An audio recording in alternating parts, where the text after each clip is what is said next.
del testículo y del ovario.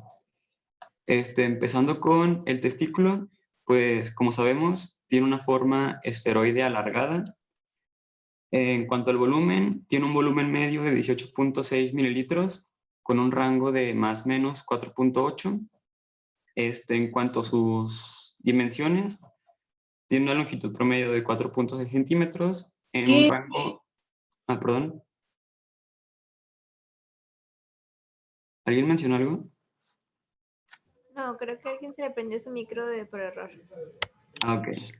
Bueno, en longitud va a medir 4.6 centímetros con un rango normal de 3.6 a 5.5 centímetros, y en el ancho va a medir 2.6 centímetros con un rango de 2.1 a 3.2 centímetros. Los testículos se van a encontrar suspendidos en el escroto por los cordones espermáticos. Y como sabemos, el escroto pues va a funcionar como una envoltura de protección y también va a ayudar a mantener la temperatura testicular cerca de 2 grados Celsius por debajo de la temperatura abdominal, o sea, a una temperatura de 35.6 grados Celsius en promedio. Y bueno, el cordón espermático está conformado por el conducto deferente, la arteria testicular, la arteria del conducto deferente, la arteria cremastérica, el plexo venoso campiniforme, las fibras simpáticas del ramo genital del nervio, las fibras simpáticas, el ramo genital del nervio genitofemoral y por vasos linfáticos. Y bueno, también el testículo va a estar cubierto por una cápsula que va a estar conformada por 3 capas de membranas. La primera es la túnica vaginal, la segunda es la túnica lugínea, esta es la túnica vaginal, la túnica lugínea, y la tercera es la túnica vasculosa, que en esta imagen no se observa, pero se encuentra entre la túnica lugínea y entre los lobulillos piramidales, donde encontramos los conductos, los túbulos seminíferos. Y bueno, ya hablando de cada una de ellas, la túnica vaginal va a ser un saco peritoneal cerrado que rodea el testículo y va a representar la parte distal del proceso vaginal embrionario. La túnica lugínea va a tener extensiones al interior del testículo, donde va a formar tabiques fibrosos y la formación de los lobulillos piramidales, donde les mencioné que se encontraban los túbulos seminíferos. Vamos a tener entre 250 y 300 lobulillos piramidales por cada testículo. Y en cuanto a la capa vasculosa, pues como su nombre lo dice, va a estar formada por vasos sanguíneos que van a revestir la cara interna de la túnica lugínea y de los tabiques. Y bueno, continuando continuando con los túbulos seminíferos, pues estos van a tener, por así decir, una longitud de 400 metros y van a representar la mitad de la masa testicular. Los túbulos van a tener un diámetro de 165 micras y entre cada túbulo seminífero podemos encontrar alrededor de 200 millones de células de Leydig, productoras de andrógenos, también vasos sanguíneos, linfáticos, nervios y fibroblastos, que los vamos a encontrar en toda esta zona intersticial entre los túbulos seminíferos. Y bueno, ya dentro de cada túbulo seminífero vamos a tener las células de Sertoli y las células germinales. Las células de Sertoli van a tener 5 funciones principales. La primera va a ser que van a recubrir la membrana basal y van a formar uniones que evitan el paso de proteínas del espacio intersticial al interior de la luz, creando una barrera hematotesticular. La segunda es que rodean a las células germinales en desarrollo y van a proporcionar el ambiente esencial para su diferenciación. La tercera es que van a ser responsables de la liberación de espermatozoides maduros al interior de la luz tubular. La cuarta es que tienen la capacidad de fagocitar células germinales dañadas y cuerpos residuales. Y la quinta es que van a secretar una proteína fijadora de andrógenos en respuesta a la hormona folículo estimulante, que va a ingresar a la luz tubular y va a proporcionar altas concentraciones de testosterona a las células germinales en desarrollo durante la espermatogénesis. Y bueno, esto sería la anatomía de los túbulos seminíferos y pues un poco complementando el tema de mi compañero. Ya continuando, los túbulos seminíferos van a desembocar al interior de una red anastomótica de conductos, que es la red testicular, y de la red testicular los espermatozoides se van a transportar al epidídimo a través de los conductos eferentes. Y esto va a ser gracias a la presión del líquido testicular, al movimiento ciliar y a la contracción de estos conductillos eferentes. También tenemos el epidídimo, que se ubica en la cara posterior del testículo. Va a estar conformado por un cabeza, cuerpo y cola.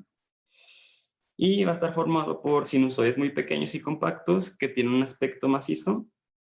Y en la cola del epidídimo es importante mencionar que tenemos al conducto deferente. Va a ser el inicio del conducto deferente. Y bueno, en el transcurso en el que los espermatozoides están en el epidídimo, pues van a pasar por cambios morfológicos y funcionales que les proporcionan la capacidad para fertilizar al óvulo. Y pues como ya lo mencioné, los espermatozoides almacenados van a ingresar al conducto deferente, que los va a impulsar mediante movimientos peristálticos hacia el conducto eyaculador. Ya continuando con su irrigación, pues la irrigación de los testículos va a estar dada principalmente por las arterias testiculares, rama de la aorta abdominal. Específicamente van a surgir de la cara anterolateral de la aorta abdominal y se van a encontrar inferiores a las arterias renales. Estas van a tener un transcurso retroperitoneal, van a tener una dirección oblicua, cruzan los uréteres y la porción inferior de las arterias ilíacas externas hasta alcanzar los anillos inguinales profundos. Una vez que llegan, pasan por el conducto inguinal y posteriormente van a entrar al cordón espermático para irrigar a los testículos. En su drenaje, pues las venas que emergen del testículo y del epidídimo van a formar el plexo venoso pampiniforme, que es este, que es una red de entre 8 a 12 venas que se sitúan anterior al conducto deferente y rodean la arteria testicular en el cordón espermático. Van a formar parte del sistema termorregulador junto al músculo cremaster y el dartos, que son componentes del escroto. Las venas confluyen superiormente formando la vena testicular derecha, que va a desembocar en la vena cava inferior, y la vena testicular izquierda, que va a drenar en la vena renal izquierda. Y en cuanto a su inervación, pues su inervación va a estar dada por los nervios autónomos del testículo, que proceden del plexo nervioso testicular, que va a estar situado sobre la arteria testicular. Va a contener fibras parasimpáticas vagales, aferentes viscerales y simpáticas del segmento T10 y T11 de la médula espinal. Y bueno, esto es en cuanto a anatomía de las gónadas masculinas. Ya pasando a la anatomía gonadal femenina, pues los ovarios están situados en la pelvis menor, delante y laterales al recto. Tienen forma y tamaño de almendra con un color blanco rosado y tienen una longitud promedio de 2.4 a 4.5 centímetros y un espesor de 0.5 a 1 centímetro. Estos van a estar encargados del desarrollo de ovocitos y van a ser glándulas productoras de hormonas reproductoras. Los ovarios pues van a ser pequeños en las niñas y van a ir aumentando de tamaño hasta la edad adulta y van a sufrir una regresión después de la menopausia.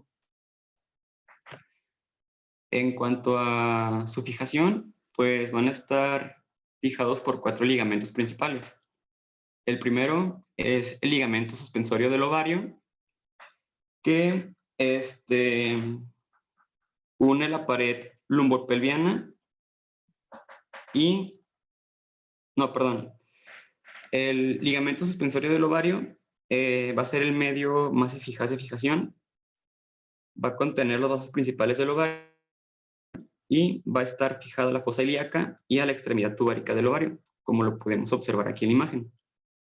Tenemos también el mesosalpinx, que este va a ser un ligamento, se dice que de coaptación, ya que va a asegurar el contacto entre la trompa uterina y el ovario. Y después tenemos el ligamento propio del ovario, que va a unir el borde anterior del ovario con el ángulo superior del útero. Y por último tenemos el mesoovario, que el mesovario pues no va a ser más que una hoja peritoneal posterior de ligamento ancho. Y estos son los ligamentos que van a estar encargados de dejar al ovario inmóvil. Pasando a su irrigación, pues los ovarios van a estar irrigados por la arteria ovárica y por la rama ovárica de la arteria uterina. La arteria ovárica también va a estar originada en la cara anterolateral de la aorta y pues va a tener el mismo recorrido que en el varón, solo que este va a formar parte del ligamento suspensorio del ovario y sus ramas van a penetrar el hilio del ovario. En cuanto a la rama ovárica, como les mencioné, es una rama de la arteria uterina y pues se origina en el ángulo superolateral del útero, aquí, y pues va a llegar junto con el ligamento propio del ovario y se van a anastomosar con la arteria ovárica. En cuanto a su drenaje venoso, pues va a estar constituido por dos colectores principales. Un colector que va a ser uterovárico, que va a estar drenado por venas uterinas y después por la vena ilíaca interna, y otro formado por numerosas venas ováricas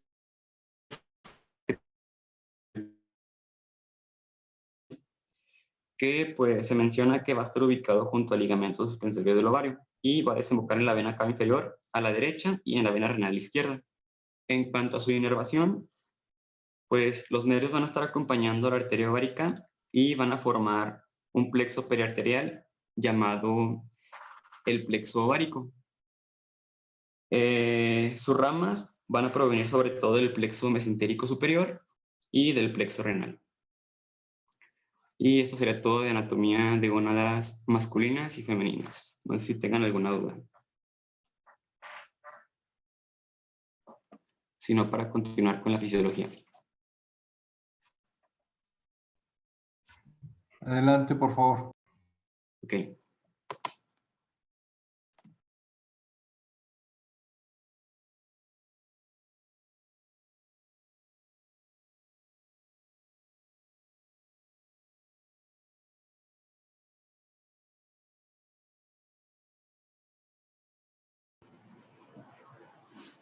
Ok.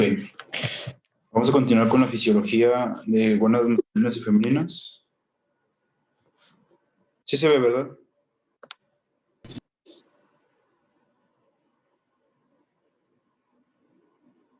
¿Sí se ve? Sí, ya se ve. Ok. Continuamos, por favor.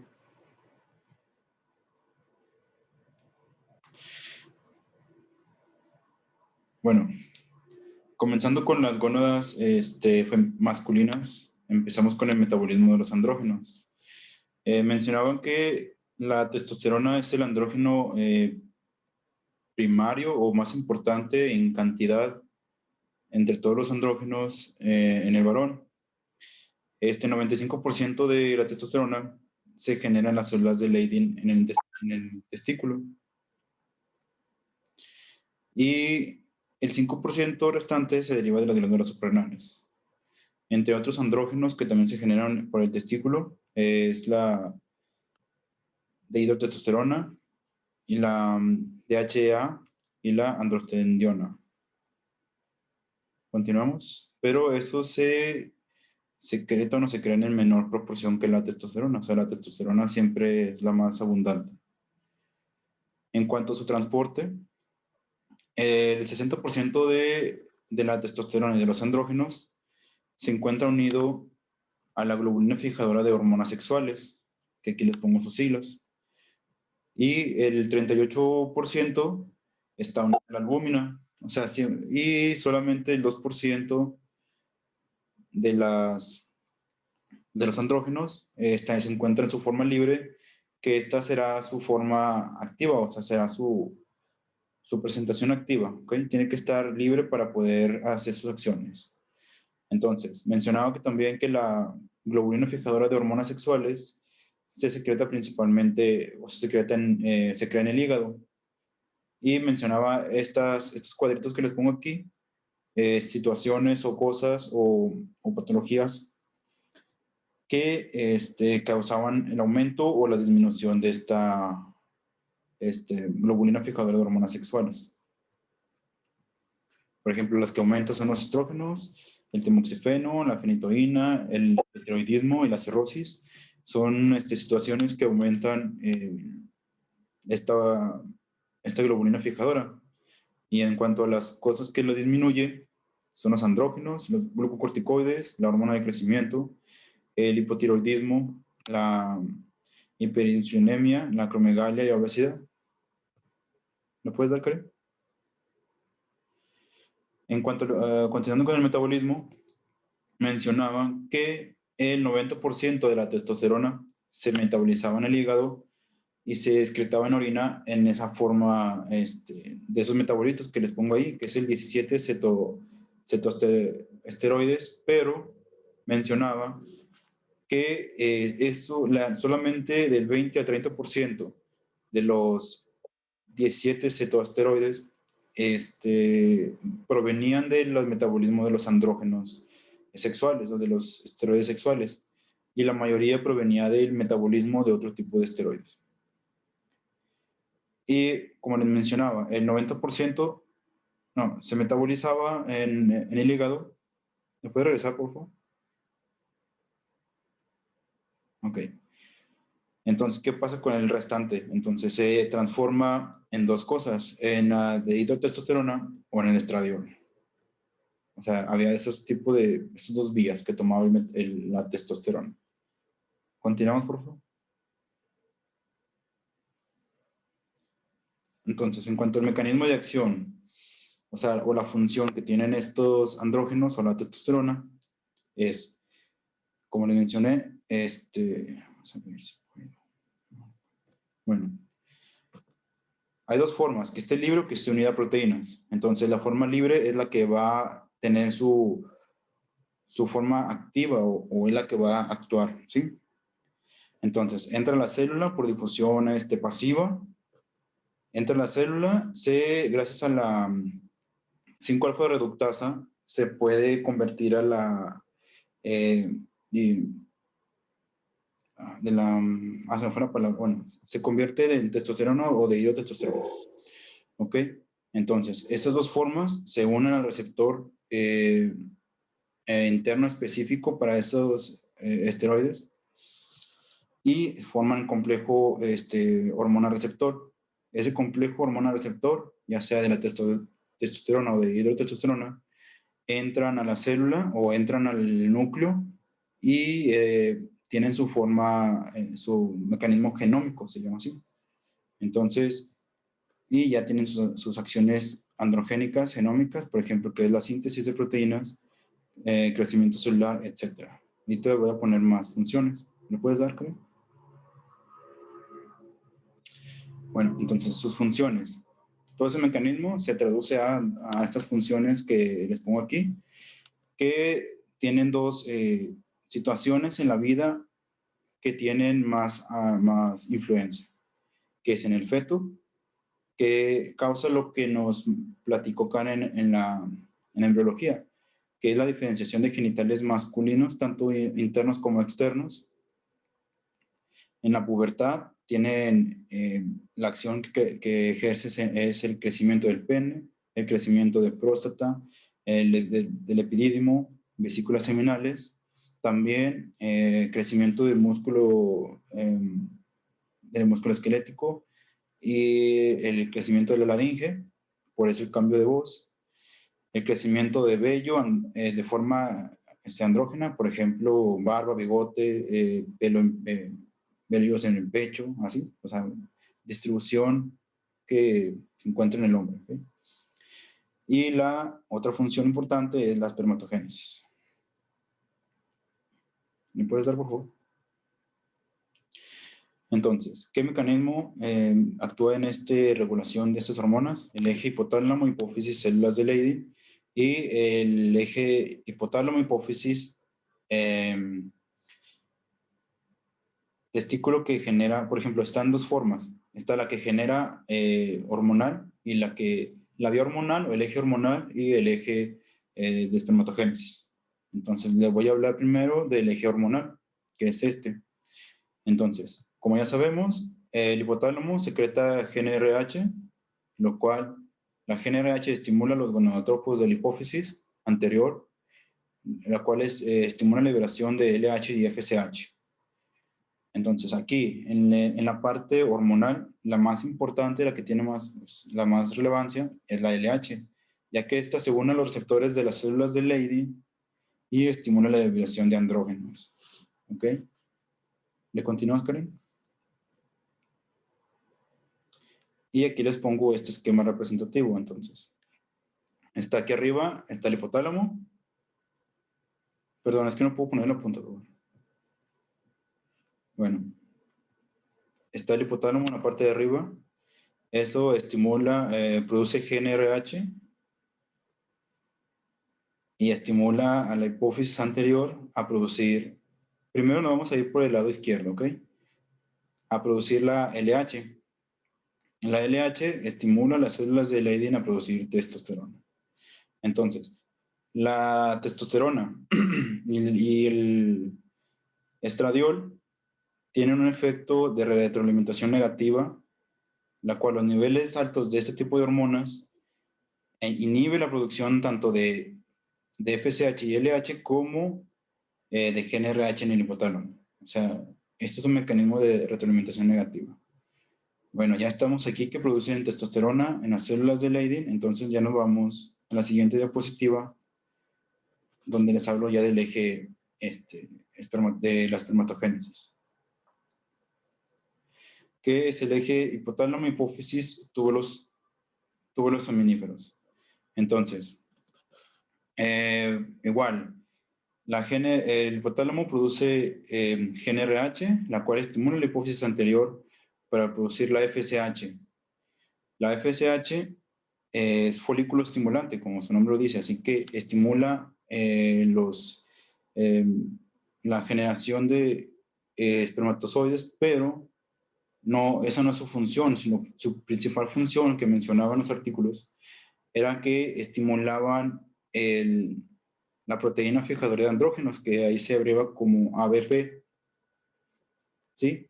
Esta proteína mantiene altos niveles de testosterona producidas por las células de Leydig para que pueda realizarse la espermatogénesis, ya que se ve que la FSH es el principal que estimula el crecimiento de los espermatogonios y la generación de espermas, el testículo, la testosterona es el más importante, ¿sí? O sea, así que FSH, la principal función es estimular la producción de proteína fijadora de andrógenos. Esa es la función más importante que tiene ahí, para que pueda mantener unos altos niveles de testosterona intracelular y poder realizar esa función. ¿Continuamos? Ya vamos a continuar con fisiología de las gonadas femeninas. ¿Continuamos, Karen? Bueno, la fisiología ovárica. Entonces, también, igual que la fisiología de los testículos, está regulada por la LH y FSH, la cual, las mismas que están reguladas por la GnRH. Entonces, hay dos tipos aquí también de control de este eje hipotálamo hipófisis ovario, que es retroalimentación negativa como retroalimentación positiva. ¿Continuamos, Karen? Entonces, La GnRH se libera como pulsos con frecuencia y amplitud que varían a lo largo del ciclo menstrual, y esto depende también de las especies. Entonces, hay otros factores que no solamente es la GnRH la que estimula la liberación de este eje, o sea, que estimula este eje, sino también están otros factores como son las neuronas KIS1, el sistema opioide endógeno y el dopaminérgico. Continuamos.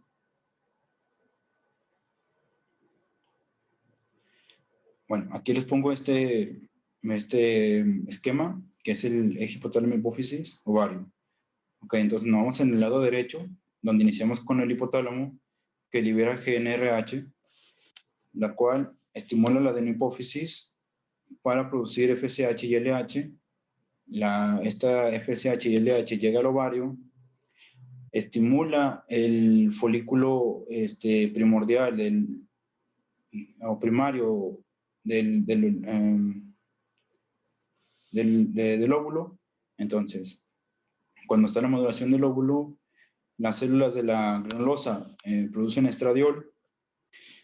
Esto mismo causa una mayor sensibilidad de los folículos a la FSH, lo cual estimula aún más el crecimiento del folículo y aumenta todavía más el estradiol. Entonces, y aquí aquí entra un punto ya de retroalimentación positiva que les mencioné anteriormente, que es este pico elevado de estradiol causa lo que les dije, la retroalimentación negativa hacia la adenohipófisis para secretar el pico de LH, que va a hacer esta LH estimular a los ovarios para producir la ovulación. Entonces, después de la ovulación, ¿qué sigue? Sigue que el folículo ya vacío se convierte en cuerpo lúteo, lo cual va a producir aumento de estradiol y progesterona, lo que causa como efecto de retroalimentación negativa la disminución de GnRH, la cual también causa una retroalimentación negativa en la apófisis anterior o adenohipófisis para disminuir la producción de FSH como de LH. Entonces aquí la LH, ya después de haber ovulado, causa otro efecto de retroalimentación negativa o esa disminución que hace que el cuerpo lúteo se deseche una regresión del cuerpo lúteo. Entonces, esta regresión del cuerpo lúteo que va a causar una disminución del estradiol y progesterona, lo cual otra vez va a estimular el eje, este eje hipotálamo hipófisis ovario, que esta disminución de estradiol pues, va a estimular la liberación de GnRH y haciendo otra vez el ciclo. ¿Ok? Continuamos. Entonces, ya continuando con la esteroidogénesis ovárica, entonces principalmente iniciamos con que el folículo en maduración, que es el que se encarga de producir este tipo de hormonas, estos andrógenos y estrógenos. Entonces vemos, aquí les puse que las células de la teca producen andrógenos, en cambio las células de la granulosa producen los estrógenos. Y esto se lo voy a explicar un poquito más adelante. Entonces las hormonas ováricas, las hormonas ováricas o estrógenos, se derivan principalmente del colesterol y tenemos 4 fuentes principales, que la principal es las LDL, otra es la síntesis de novo, otra es la movilización de ésteres de colesterol almacenados en gotas lipídicas y la otra es el colesterol libre asociado a membrana plasmática.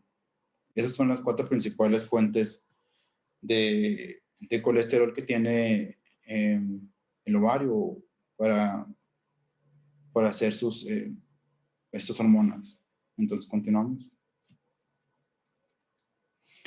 Y bueno, y aquí les puse este esquema que inicia en el lado izquierdo con el colesterol, la cual el colesterol entra a la célula, entra a la mitocondria, lo cual se transforma a pregnenolona. Entonces, esta hormona o este derivado menciona que ya depende del área o de la célula donde se encuentre, es la vía que va a tomar para diferentes hormonas esteroideas. Entonces, la que nos interesa ahorita es la producción de testosterona y estradiol.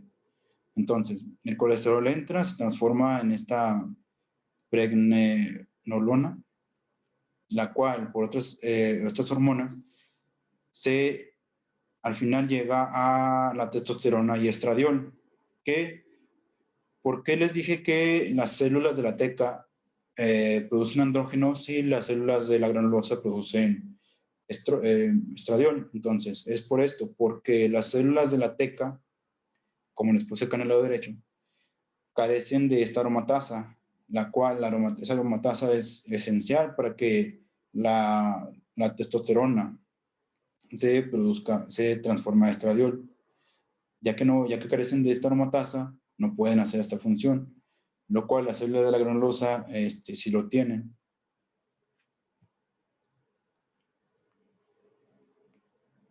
Y algo más les iba a decir. ¿Alguna duda hasta aquí?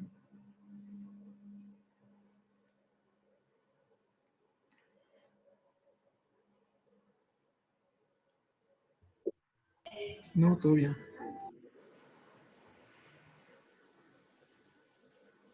Porque creo que es la última. Okay.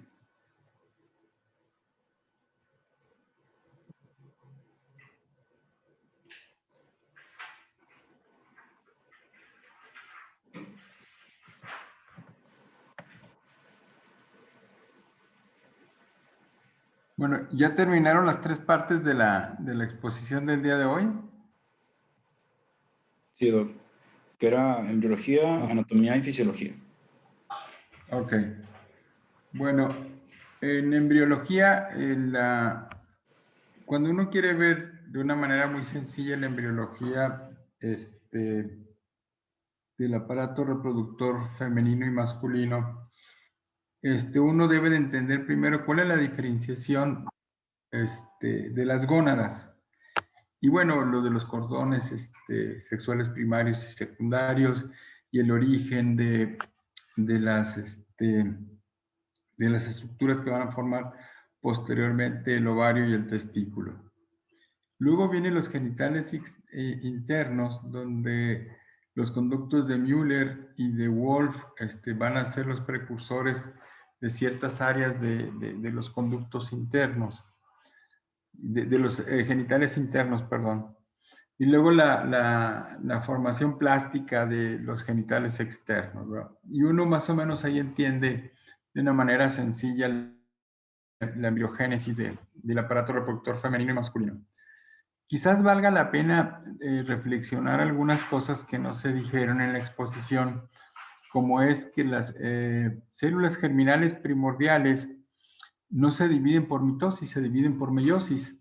Y esto es muy importante porque las células germinales deben de tener la mitad del material genético que una célula somática. Esa es una de las diferencias importantes, ¿verdad? Las células germinales, tanto los óvulos como los espermatozoides, tienen la mitad del material genético. Y esto se lleva a cabo gracias a que se hace una división celular diferente que es meiosis. Eso. ¿Se acuerdan de sus clases de histología y de embriología de cuáles son las fases de la meiosis? Lucía, por favor.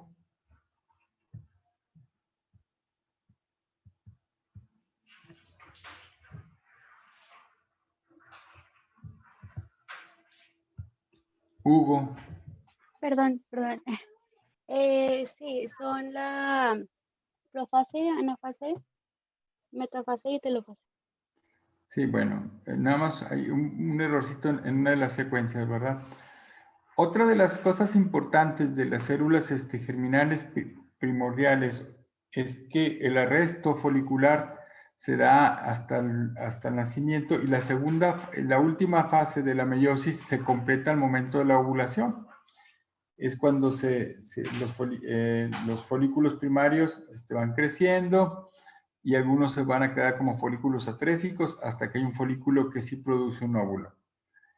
Es importante entender que las mujeres, los productos femeninos nacen con un número determinado de ocitos primarios, los cuales se van a ir gastando después del inicio de la pubertad, aproximadamente 20 o más en cada uno de los ciclos menstruales o ciclos reproductivos. Y esto es importante porque después de cierto tiempo, después de cierto número de ciclos, se van a acabar los folículos. Y es por esta razón que las mujeres sí tienen un fenómeno biológico bien determinado, que es el climaterio o menopausia, ¿verdad? Que es la cese de la ovulación porque se acabaron los folículos primarios, porque los productos femeninos nacen con un número determinado de folículos primarios. No así con las gónadas masculinas, que nacen con un número mucho mayor de testosterona y que no tienen un ciclo de vida tan definido como las células de los folículos que producen estrógenos. Otro detalle importante en lo que es la anatomía es el origen embriológico de ambas gónadas es el origen abdominal. Sin embargo, las gónadas masculinas están fuera del cuerpo en el escroto, y esto es importante porque tenemos dos enzimas que son termosensibles y que tienen que ver con la espermatogénesis. Y es por eso que los testículos deberían de estar fuera del abdomen, que contiene una diferencia de temperatura importante. La migración hacia el espacio escrotal se lleva a cabo por el gubernaculum, como bien lo dijeron, pero hay que recordar que a veces este detallito anatómico y embriológico es importante porque por ahí nacen las hernias inguinales. En el plexo venoso del cordón espermático puede haber varices y dan origen a una patología que se llama varicocele. Y alguien mencionó hace un momento que este plexo venoso es muy importante para la regulación de la temperatura, porque un aumento de temperatura podría dar origen a una disminución de la motilidad espermática. Entonces, cuando unas personas tienen varicocele, que es el nombre de esta patología, pues tienen alteraciones en la movilidad y en el número de espermatozoides porque se ha roto la capacidad termorreguladora por las varices en este varicocele. Otro detalle que conviene comentar en fisiología, ¿cuál es la hormona que se secreta en la célula de Sertoli? Sí se mencionó, pero no se hizo énfasis adecuado.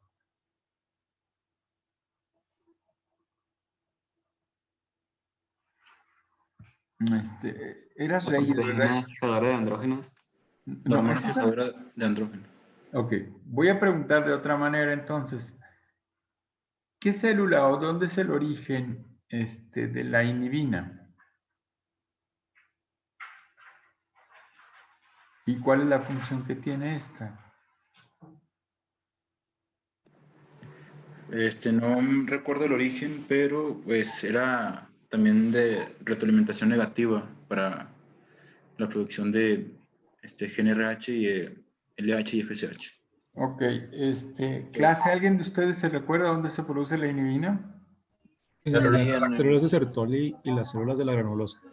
Ok, entonces, este es importante porque es una célula que también tiene, es una hormona que tiene cierto efecto de retroalimentación negativa, y en los varones se produce efectivamente en la célula de Sertoli.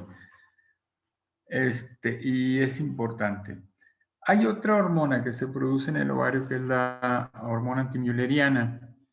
¿Qué nos puedes decir de esta hormona? Y voy a explicar al final por qué es importante medirla. ¿Dónde se produce? Doctor, se va a cerrar la sesión en menos de un minuto. Bueno, pues respondan rápido entonces. Bueno, la hormona antimülleriana nos dice la reserva folicular en la mujer, en el ovario. Exacto, ¿verdad? Por eso es importante entender que se producen los folículos y que nos da idea eso de la reserva folicular. Muy bien, chicos. Nos vemos entonces mañana, por favor.